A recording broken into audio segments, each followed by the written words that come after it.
ఎలా ఉండబోతోంది? ఐటీ సుంకాలు, స్టాక్ మార్కెట్, ఇవన్నీ అంశాలపై ఇవాళ డిబేట్లో చర్చిద్దాం. ఈ రోజు డిబేట్లో మనతో పాటు గురుప్రసాద్ గారు, స్టాక్ మార్కెట్ ఫైనాన్షియల్ అడ్వైజర్, అలాగే సుభాష్ బాబు గారు, ఎకనామిస్ట్, అలాగే ప్రొఫెసర్ గాలి వినోద్ కుమార్ గారు జూమ్లలో సిద్ధంగా ఉన్నారు. నమస్తే అండి, welcome to debate.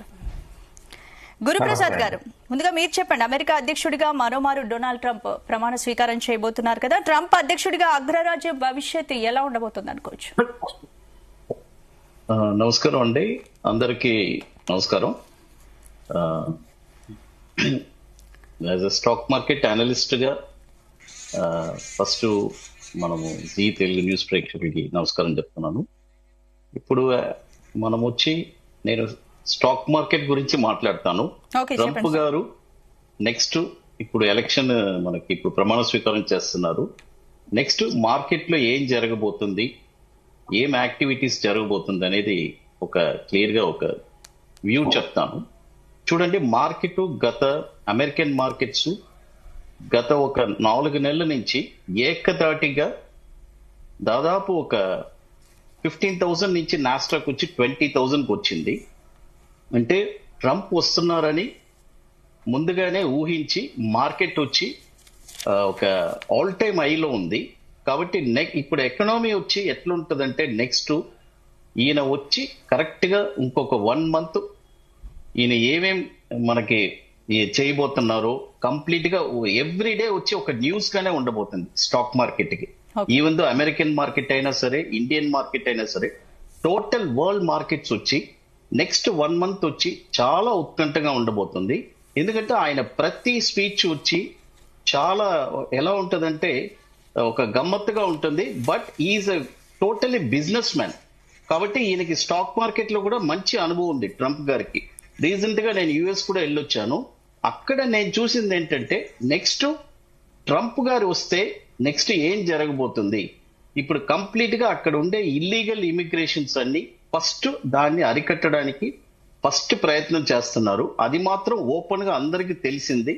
Apart from that ఇప్పుడు నెక్స్ట్ స్టాక్ మార్కెట్ వచ్చి ఒక వండర్ఫుల్ మార్కెట్ గా ఉండబోతుంది అమెరికన్ లో ఆల్రెడీ. ఎందుకంటే ప్రీవియస్ గానే ఇప్పుడు మన ఇండియన్ మార్కెట్ వచ్చి టోటల్ గా ఇప్పుడు కరెక్టివ్ మోడ్ లో ఉంది. నెక్స్ట్ కమింగ్ ఇది వచ్చి ఒక బయస్ మార్కెట్. ఇండియన్ మార్కెట్ వరకు చెప్తున్నాను. అమెరికన్ మార్కెట్ వచ్చి ఆల్రెడీ ఇప్పుడు పీక్ లో ఉంది. అది ఒక కరెక్షన్ లో రాబోతుంది. ఆ కరెక్షన్ వచ్చి మన ఇండియన్ మార్కెట్ కూడా నెక్స్ట్ మే దాకా మనం ఒక కరెక్షన్ లోనే ఉండబోతున్నాము. ఒక చాలా డీప్ కరెక్షన్స్ మనం చూడబోతున్నాము ఇండియన్ మార్కెట్ లో. అది నెక్స్ట్ ఇప్పుడు జరగబోయేది. అది రైట్. సుభాష్ బాబు గారు, చెప్పండి. సుభాష్ బాబు గారు, మీరు చెప్పండి. ఇప్పుడు ట్రంప్ వస్తే భారత్ పై ఆర్థిక వ్యవస్థ ప్రభావం ఎలా ఉండబోతోంది అంటారు? నా అంచనాలు ట్రంప్ ముందు నుంచే తన ఇంటెన్షన్స్ క్లియర్ గా అనౌన్స్ చేశారు. ఆయన టారిఫ్స్ పెంచుతాను ఇండియా అండ్ చైనా ప్రొడక్ట్స్ మీద ముఖ్యంగా అని ఆయన క్లియర్ గా చెప్పడం జరిగింది. ఆయన ఉద్దేశంలో మేక్ అమెరికా గ్రేట్ అగైన్, వాళ్ళ ఎకానమీ స్ట్రాంగ్ చేయాలి, స్ట్రెంగ్థెన్ చేయాలి అని ఆయన గట్టిగా పట్టుదలలో ఉన్నారు ఆయన. సో ఎకనామికల్ గా మన ఇండియన్ ఎక్స్పోర్ట్స్ దాదాపు $60 బిలియన్ మన యుఎస్ కి ఎక్స్పోర్ట్ చేస్తాం ప్రతి ఏడు. అమెరికా ఇండియాకి సెకండ్ లార్జెస్ట్ ఎక్స్పోర్ట్ పార్ట్నర్. మనకి ఫస్ట్ చైనా, తర్వాత అమెరికాకి మనం ఎక్స్పోర్ట్ చేస్తాం. అలాంటి బిజినెస్ ఆయన కొంచెం తగ్గే అవకాశం డెఫినెట్ కనిపిస్తాం. అంతేకాకుండా మనం ఇంపోర్ట్ చేసే అమెరికా నుంచి $30 బిలియన్ అది అతను పెంచాలని పుష్ చేస్తున్నాడు.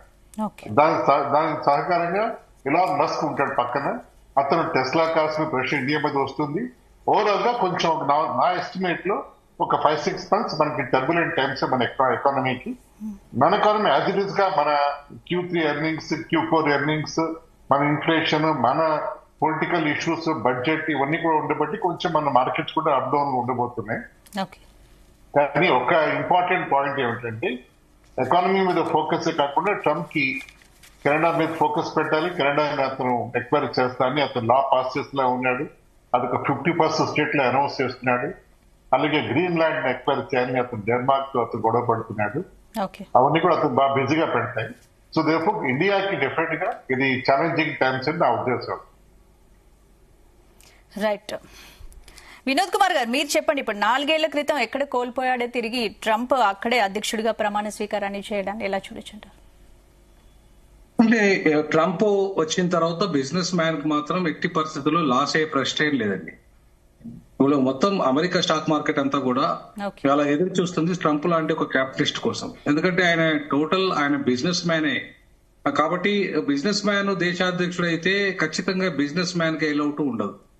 సో ఆ దృక్పథంతోనే ట్రంప్ ఇవాళ కంప్లీట్ గా తన బిజినెస్ ని అమెరికా ఫర్ అమెరికన్స్ అనే ఒక స్లోగన్ ఏదైతుందో, అమెరికా ఫస్ట్ అనే స్లోగన్ ప్రధానంగా, అమెరికా ఫర్ అమెరికన్స్ గత స్లోగన్ అది. ఆయన ఫస్ట్ టైం గెలిచినప్పుడు ఇప్పుడు అమెరికా ఫస్ట్ అనే స్లోగన్ తీసుకున్నారు. అది ఇండియా ఫస్ట్ అని చెప్పేసి మోడీ గారు ఎట్లయితే తీసుకున్నారో, అమెరికా ఫస్ట్ అని చెప్పేసి ఇవాళ ట్రంప్ గారు కూడా అదే నినాదాన్ని తీసుకున్నారు. సో కాబట్టి ఇవాళ ఏంటి వీళ్ళిద్దరి ఉద్దేశం ఏంటి అంటే, ఈ ప్రపంచ మార్కెట్ అంతా కూడా ఓన్ చేసుకోవడం. ఒకటి, ప్రపంచ మార్కెట్ లో ఇవాళ 5వ స్థానంలో ఉన్న ఇండియా కాస్త 3వ స్థానంకి రావాలంటే ఇవాళ అమెరికా సహకారం లేకుండా అది సాధ్యమే విషయం కాదు. అట్లాగే అమెరికా తన యొక్క సస్టైనబిలిటీ డెవలప్మెంట్ లో భాగంగా ఏదైతే అమెరికన్ ఎకానమీని డెవలప్ చేయాలంటే the best consumer India. So India export చేస్తున్న ఇప్పుడు $30 బిలియన్ ఏదైతే ఉందో ఆ ఎక్స్పోర్ట్ కాస్త పెంచుకోవాలి. ఇండియా పెంచుకునే దిశగా ఇండియా అమెరికా సంబంధాలు, ఆర్థిక సంబంధాలు ఉండాలి. అట్లే కాకుండా ఇండియా ఎట్లయితే ఇవాళ చుట్టుపక్కల ఉన్న అన్ని చిన్న ఆఫ్ఘనిస్తాను, పాకిస్తాను, తర్వాత భూటాను, నేపాల్ను కలుపుకొని అఖండ భారత్ నిర్మాణం చేసుకొని ఇది వ్యాపార విస్తరణతో పాటు సామ్రాజ్య విస్తరణను కూడా చేసుకొని ప్రపంచంలో ఒక గుత్తాధిపత్య దేశంగా ఇవాళ ఎదగాలని చెప్పేసి ఇండియా ఎట్లయితే భావిస్తుందో అమెరికా అదే కోణంలో ఉంది. మొన్నటిదాకా అమెరికా ఏంటంటే ఇతర వాళ్ళ రాష్ట్రాలను, ఇతర దేశాలను కంట్రోల్లో పెట్టుకున్నది. ఇప్పుడు మెర్జ్ చేసుకునే ప్రయత్నం కూడా చేయబోతుంది. ఇవాళ కెనడాను 51 రాష్ట్రంగా చేయిస్తాను అని చెప్పేసి ట్రంప్ గారు ప్రకటించడం జరిగింది. అంతేకాకుండా మెక్సికోను, అట్లాగే పనామాను కూడా అమెరికాలో భాగంగా ఇవాళ నేను విస్తరించబోతున్నాను, ఇవాళ అఖండ అమెరికాను సృష్టించబోతున్నాను, ఇవాళ వ్యాపార సామ్రాజ్య విస్తరణతో పాటు సామ్రాజ్య విస్తరణ కూడా నేను చేయడానికి కంకణం బాధ్యున్నాయని చెప్పేసి ఇవాళ ట్రంప్ గారు ఆయన ఇంకా ప్రమాణ స్వీకారం చేయకముందే చెప్పడం జరిగింది. సో కాబట్టి ఇవాళ ట్రంప్ గారి యొక్క విధానాలు చూసినా, ఇండియా విధానాలు చూసినా ఎక్కడ కూడా వేరువేరుగా లేవు, ఒకటిగానే ఉన్నాయి. కాబట్టి ఇవాళ ఇండియా అమెరికా సంబంధాలు చాలా మెరుగుపడే అవకాశాలు ఉన్నాయి. అంతేకాకుండా ఇండియా ఇజ్రాయెల్ ను సపోర్ట్ చేస్తున్నట్టుగా అమెరికా ఇజ్రాయెల్ ను సపోర్ట్ చేస్తుంది. ఇవాళ ఏదైతే అరబ్ కంట్రీస్ లో ఉన్న మొత్తం గుత్తాధిపత్యంగా ఏదైతే పెట్రోల్ డాలర్స్ ఉన్నాయో ఆ పెట్రోల్ డాలర్స్ ని ఇవాళ కంట్రోల్ చేయాలంటే ఇజ్రాయెల్ యొక్క సహకారం అవసరము. సో ఇజ్రాయెల్ ను తమ కంట్రోల్ పెట్టుకోగలిగితే 8 అరబ్ కంట్రీస్ కూడా కంట్రోల్ పెట్టుకోవడానికి, ఆ ఇజ్రాయెల్ ఆయుధంగా వాడుకోవడానికి, ఇవాళ అరబ్ కంట్రీస్ మీద ఆధిపత్యం చేసుకోవడానికి అదొక ఆయుధంగా వాడుకుంటది. అంతేకాకుండా ఇవాళ ఆఫ్రికన్ కాంటినెంట్ మీద కూడా టోటల్ అమెరికా విస్తరణ ఇవాళ చైనా కంటే కూడా ఎక్కువగా పోవడానికి ఆస్కారం ఉంది. ఎందుకంటే ఇవాళ గయానా లాంటి దేశంలో విస్తృతంగా పెట్టుబడులు పెట్టడానికి అమెరికా సిద్ధమవుతుంది.